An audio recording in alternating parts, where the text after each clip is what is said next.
Maka disinilah sesungguhnya kita dibebaskan dari Dajjal. Sesungguhnya Dajjal itu adalah orang yang bermata satu. Makhluk yang selalu melihat satu sisi yang sesuai dengan keinginannya, itulah Dajjal. Di dalam kehidupan ini adalah Allah berikan dualitas tadi semua, ya, antara miskin dan kaya, antara menang dan kalah, antara untung dan rugi, ya, antara mati dan hidup tadi semua, antara surga dan neraka. Cuma kebanyakan manusia adalah selalu mencari surga dan takut neraka, maka dia akan datang neraka. Pada saat manusia adalah malah takut dengan rugi dan ingin untung, maka yang datang adalah rugi. Pada saat manusia ingin hidup, malah kebanyakan orang yang ingin hidup itu malah datang mati. Maka disinilah yang harus kita pahami. Maka seharusnya kita bukan milik hidup, kita bukan milik mati. Doro wala naf'an wala mautan wala hayatan wala nusuro. Harusnya kita ini adalah bebas dari dualitas. Kita milik Allah.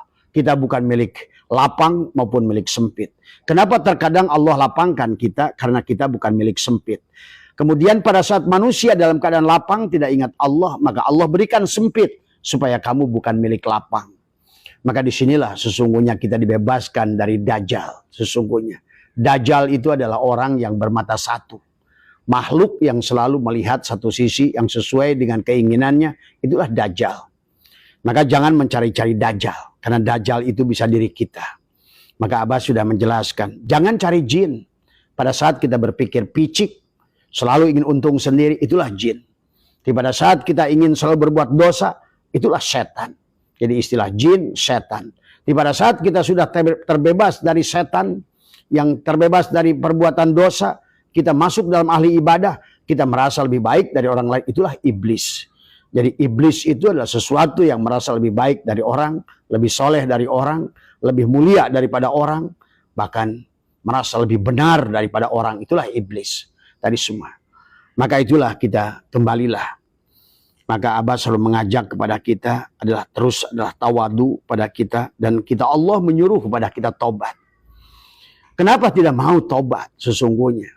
Maka tadi manusia lebih takut kepada tadi dualitas tadi.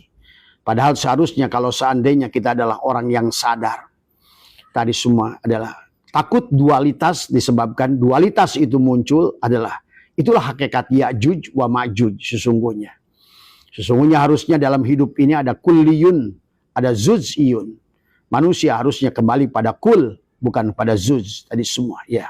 Untung itu zuz, rugi juga zuz, tapi kulnya itu Allah. Tadi semua. Lapang itu zuz, sempit juga juj, Allah lah kulnya. Surga itu juj, neraka juga juj. Maka jangan sampai kita lari kepada Ya'juj maupun Ma'juj. Sama saja berarti kita adalah takut dari makhluk menuju makhluk. Maka itulah saya toilah ingatkan kepada kita, la tarhal min kaunin ila kaunin fatakuna kahimari roha. Orang yang pergi dari satu juj menuju juj, itulah yang akhirnya dia terseret kepada Dajjal.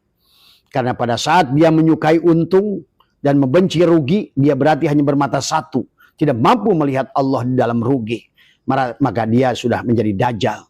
Pada saat orang itu melihat surga, tapi dia memicingkan mata seolah-olah neraka itu bukan milik Allah, maka dia berarti terjebak dengan Ya'juj wa Ma'juj. Maka akhirnya dia menjadi Dajjal bermata satu, mencintai surga dan membenci neraka.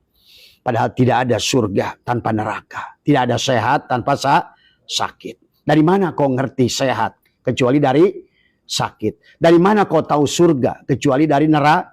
Dari mana kau tahu menang kecuali dari kalah? Maka tadi banyak orang yang ingin lapang. Itulah kenapa Allah katakan di sebalik kesulitan ada kemudahan. Artinya di sebalik neraka itu ada surga. Di sebalik tanjakan itu adalah ada pudu. Di sebalik musibah itu ada anugerah. Nah kalau ngerti.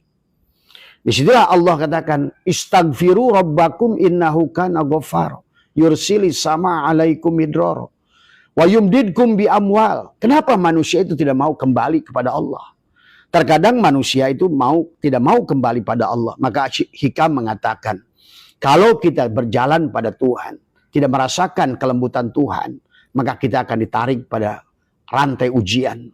Kalau kita tidak menyadari indahnya jamalnya Allah, indahnya kamalnya Allah, maka kita akan ditarik pada jalal dan koharnya. Karena ke kanan dia, ke kiri juga dia. Untung dia, rugi juga dia. Kaya dia, miskin juga dia. Menang dia, kalah juga. Itulah harusnya kita itu cerdas tadi semua.